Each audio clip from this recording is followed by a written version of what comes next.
welcome back to the Fluent Talk. I'm your host, Maya. And I'm Daniel. Glad to be here again, Maya. Always love our talks. Today's topic is something every English learner faces at some point. Ah, yes. When the conversations start strong, but then suddenly go silent. Exactly. You say, "Hi, how are you?" And then total silence. It happens to everyone, even fluent speakers sometimes. But the good news is, keeping a conversation going is a skill. Right. It's not about perfect grammar. It's about connection and flow. So today, we'll show you how to do that, with real examples too. Let's jump in. So, Maya, what's the first thing people should remember? Number one tip, don't stop after the first question. Keep it going. Exactly.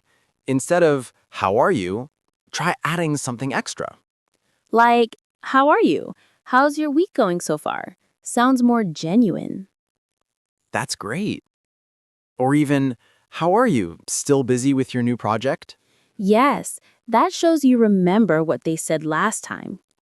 It creates a personal touch. That's what keeps a chat alive. Let's give a mini example for listeners. Sure. Let's say I'm meeting you at a cafe. All right. Hey, Daniel, long time no see. How's work treating you?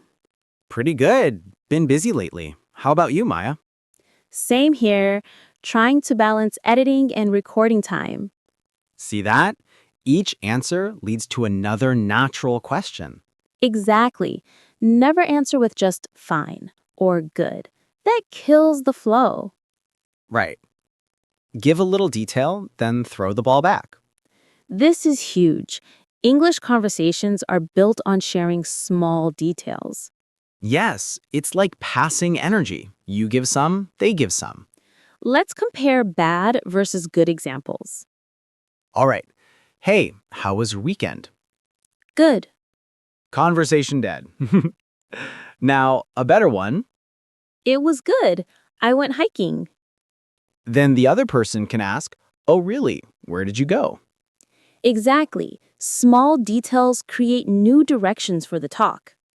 If you give only one-word answers, there's nowhere to go next. So share a little story. It doesn't need to be long.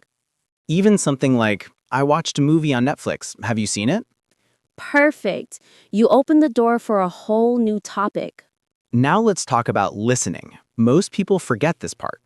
Yes, active listening keeps the rhythm natural and real. Nod, react, and use short phrases like, really? No way. That's cool. Exactly. Those tiny reactions show that you're involved. Let's show an example of bad versus good listening. Okay, you talk and I'll play the bad listener first. All right. I finally learned how to cook pasta yesterday. Oh, nice. Now, the good one. I finally learned how to cook pasta yesterday. No way. That's awesome. What kind of pasta did you make? Boom! That's a real conversation. Simple, curious, natural. Exactly. You show interest and the talk moves forward easily. Another great tip is share something related to what they say. Right. If someone talks about travel, share your travel story too. That builds connection. You're not just listening, you're joining in. Let's do a short sample. I went to Japan last summer. It was amazing. Oh, really? I've always wanted to visit Tokyo. How was the food? It was incredible. So many flavors. Have you tried sushi in Japan? Not yet. I've only had it in London, so I'm sure it's different.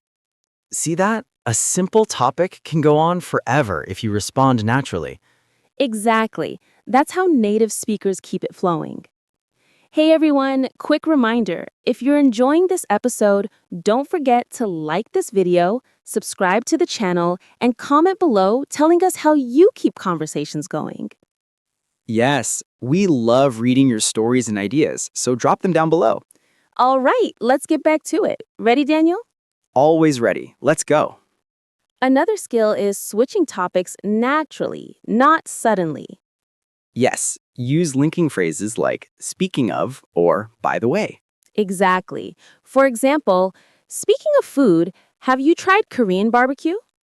Perfect. It feels natural, not forced. Let's make a short example. Did you finish that book you mentioned last time?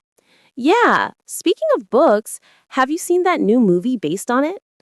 Nice. It flows perfectly from one topic to another. The trick is connection. Find one small link to continue. Now, what about when the silence just happens anyway? Good question. Don't panic. Silence isn't always bad. Right. You can smile, take a breath, then change direction. Exactly.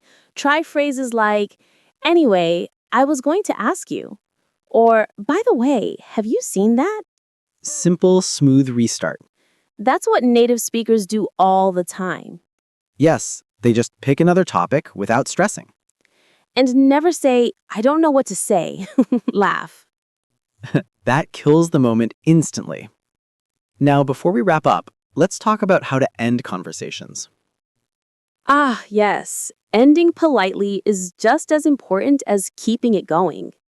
You can say, anyway, it was great chatting with you. Or, I should get going, but let's catch up soon. That sounds friendly and natural, not rude or abrupt. Exactly. It closes the chat smoothly and leaves a good impression. That's how fluent speakers sound confident and polite at once. All right, let's quickly summarize today's main points. Tip 1.